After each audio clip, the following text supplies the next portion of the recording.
Well, you can see that our butterfly garden is still looking a little bit barren, but pretty soon it's going to be brimming with color like we have here on this table. Well, for those of you who are thinking about putting in a butterfly garden and you need to know some of the plants to put in, I'd like to cover some of those for you today. Well, first off, what you think of with a butterfly garden are plants that feed the adult butterflies. And here I've got a nice selection of plants, and we've been growing these in the greenhouse so we can show off their beautiful blooms. Well, one thing to think about when planting a butterfly garden is to spread your bloom time out over the entire season. And so if you start out with something like this alyssum and the verbena here, the butterflies will have something to eat early in the season. Now then, we move on over and plant something like the pentas and also the lantana.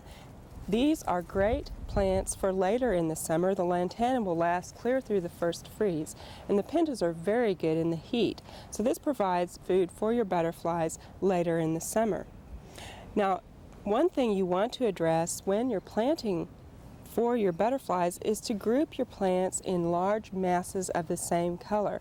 So don't just plant like we have here with one of each, but like group a mass of pentas in the same color, and then a mass of alyssum, and then maybe a mass of the lantana here so that the butterflies can see that.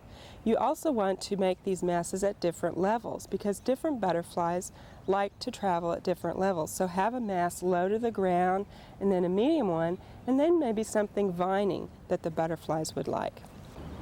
Also, another great plant for your butterfly garden is the appropriately named butterfly bush. They have these beautiful blooms, and they will bloom from mid-June to frost. These are also a good substitute for a lilac in this area because they like the summer heat and they have a beautiful scent to them. Some plants that you would like to put in your garden are some native plants like the gaillardia. Now these are the food that butterflies native to this area are used to, and so you can help expand their habitat by putting native plants in your garden.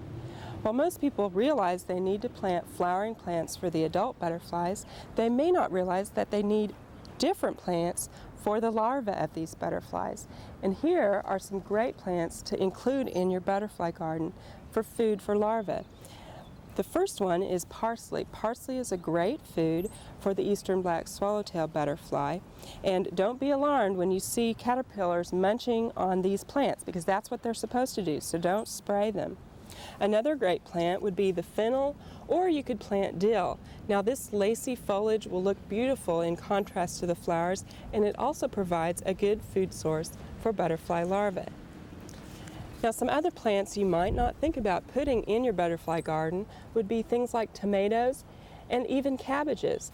Now while you're fighting larvae in your vegetable garden all the time because you don't want them to eat your food, you might think about sacrificing a tomato and a cabbage or two, placing them in your butterfly garden so that you can feed these larvae, because the cabbage loopers actually turn into cabbage white butterflies, and the hornworms that you see on your tomatoes actually turn into hummingbird moths.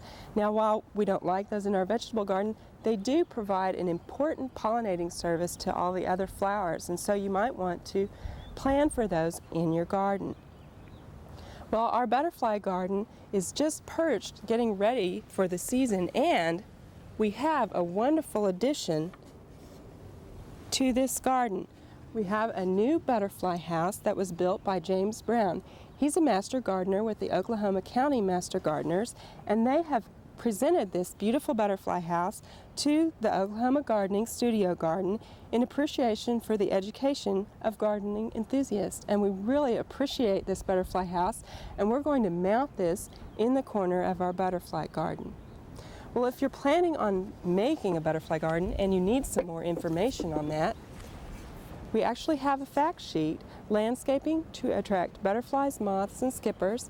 This is available at your local county extension office, and it has some of the requirements that butterflies need and also a great list of plants. So you might think about picking one of these up. Well, before we leave our butterfly garden, I wanted to mention one other thing that you might want to consider, and it's right over here. Now last year, we planted monarda in our butterfly garden, which is an excellent butterfly plant, but we forgot one of the downfalls of Monarda.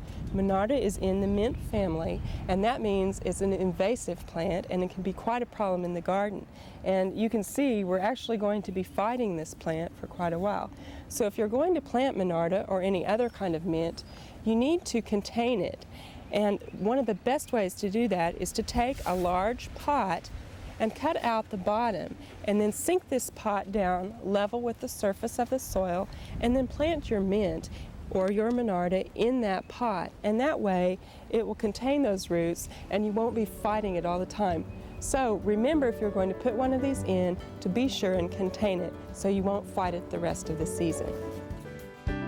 We hope you've enjoyed this classic from the Oklahoma Gardening Vault. Remember, even though these tips and techniques are timeless, there's always something new to learn in the world of gardening. By subscribing to both Oklahoma Gardening and OK Gardening Classics, you'll have access to a wealth of gardening knowledge, both classic and contemporary.